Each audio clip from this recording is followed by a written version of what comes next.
Roger Boehm has been totally blind for 30 years, but before that, as a young teenager, he enjoyed playing cards. I think that was an 8. It's fantastic. Roger is testing a device based on a concept which many have found hard to believe, that it's possible to see using the tongue.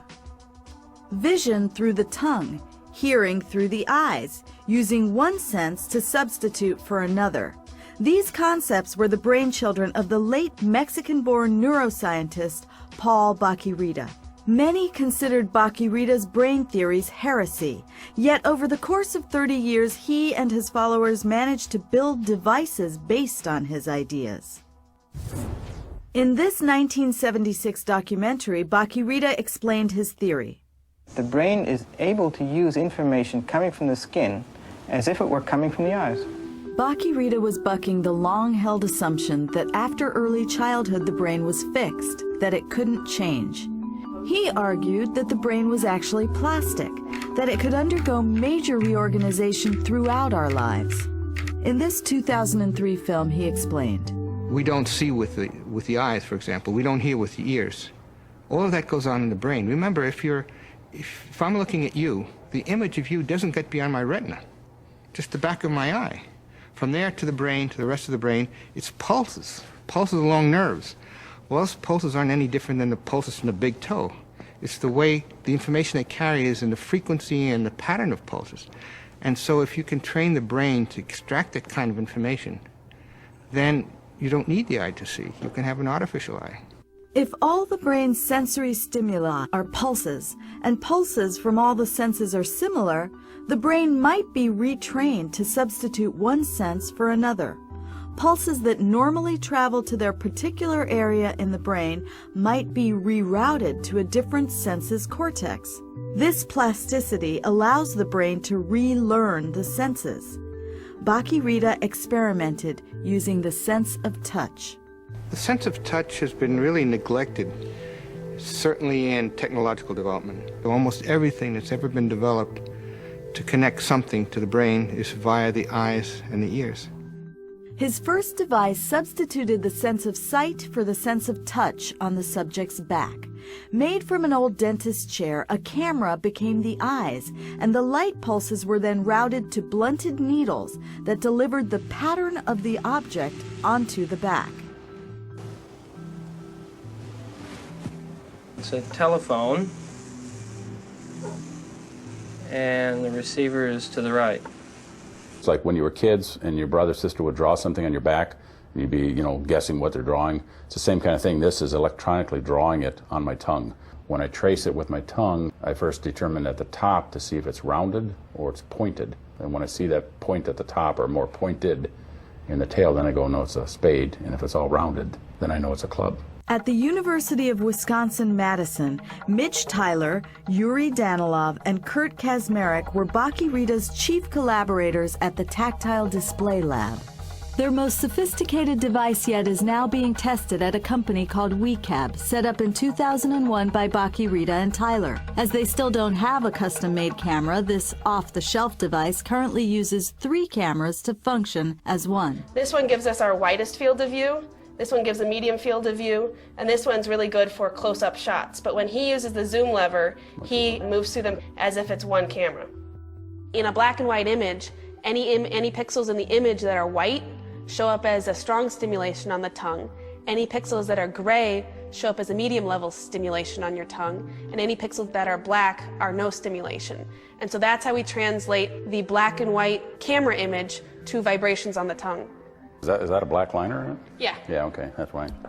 The earliest chair device used mechanical solenoids to stimulate sensations on the back. But today, a computer converts the camera information into electrical pulses and delivers them to the tongue, which is far more sensitive than the back. From the tongue, they begin their trip to the brain. The current device, known as a brain port, has 625 sensors to deliver fine-grained information to the tongue and then the brain. Early devices had only 144 sensors and delivered a much less precise sensation. I don't even think of it now anymore, of sensation of touch, as automatically I say, oh, it's just like you would look with your eyes across the room and see the thing hanging on the wall. What we're going to try and do is stay in the middle of these two lines. Rita's concept that the sense of touch could affect the visual cortex was verified in 2005 by neuropsychologist Maurice Tito. Both blind and sighted people's brains were scanned with a PET scan device. Then, using their tongues, they were asked to determine which way the letter T was oriented. The sighted people were blindfolded. Later, PET scans showed no difference in the sighted subjects' brains. But for the blind, after the sensory substitution experiment, their visual cortices showed distinct stimulation. Something was getting through to the blind subjects' visual centers. But had the touch sensation really become vision? Now you have a visual behavior, you have active visual cortex. So what is it if it's not vision? The question is a philosophical question. If you give the same kind of information not through the eye, but to the tongue, is it still vision? My personal thing is it's visual information. And so when Roger can find a cup on the table and grab right for it, that's vision. Last year when I was up here the first time, we were doing stuff on the table in the kitchen. And, I got kind of a little emotional because it was 33 years since I've seen before, and I could reach out and I see the different sized balls. I mean, I visually see them. I could reach out and grab them, not grope or feel for them, pick them up and see the cup, and I could raise my hand, drop it right in the cup. And vision isn't the only sense which can be reorganized with the BrainPort equipment.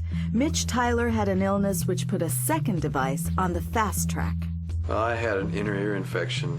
I woke up one morning and sat upright and fell over on the sofa, and the world was spinning. I thought to myself, this really stinks. If I could just have something that told me where up is and where I am in space, it'd be great. So I wandered in here and proposed this idea to Paul, that what if we could present balance information? Cheryl Schiltz also lost her sense of balance. An antibiotic had destroyed the filaments in her inner ears, which transform sound into nerve pulses. This wrecked her vestibular system, which controls balance. I said, you mean there's nothing that can be done? What do you mean permanent? There's got to be like medicine or a surgery or something. I can't live like this for the rest of my life. Are you crazy? Cheryl's life was so impaired that the thought that she would ever again work a regular job, much less ride a bike, seemed impossible. Tyler and Kazmarek built the balance device just like the vision device, but with one difference. Instead of a camera for sight, they used an accelerometer, a full-motion tilt sensor in a helmet to transmit head and body position to the tongue. I was sitting in my backyard and I received a call from Dr. Bach, Rita.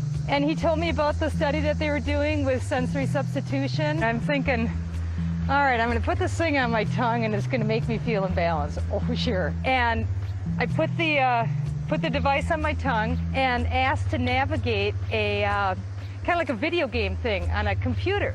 Now the square in the middle represents the position of the head. It's in the neutral position.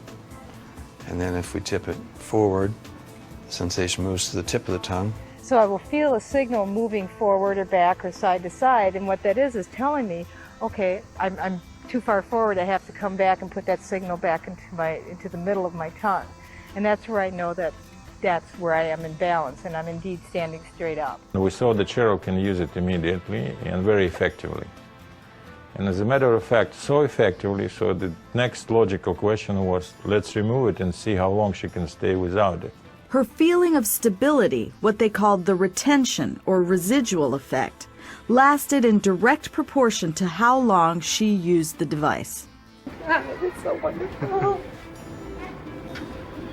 From there on, we started just built on that, and to eventually getting to doing a 20-minute trial, and that's where we recognized that there's a residual. And it was like for an hour, I was normal. And it was just phenomenal. We realized you don't have to wear it all the time. This could be something you use twice or 3 times a day for 20 minutes. And what happened was the residual grew stronger and stronger and longer to the point where I really didn't even need, I could skip days. And now it's like I very rarely use it. It rewired my brain. There's no doubt about it. Cheryl's balance system wasn't repaired. Her brain had actually developed a new one. Paul Rita died in 2006, but the Tactile Display Lab continues the work. Meanwhile, at a private company, WeCab, commercial versions of the balance and vision devices are undergoing trials. So Paul has now passed the baton on to us, if you will, to the next generation, that we're the ones that get it. The devices that we've developed are all physical manifestations of Paul's vision 40, 50 years ago, based on this crazy concept, that you could somehow rewire or reroute information, and by rerouting that information, rewire the brain. For Wired Science, I'm Kamala Lopez.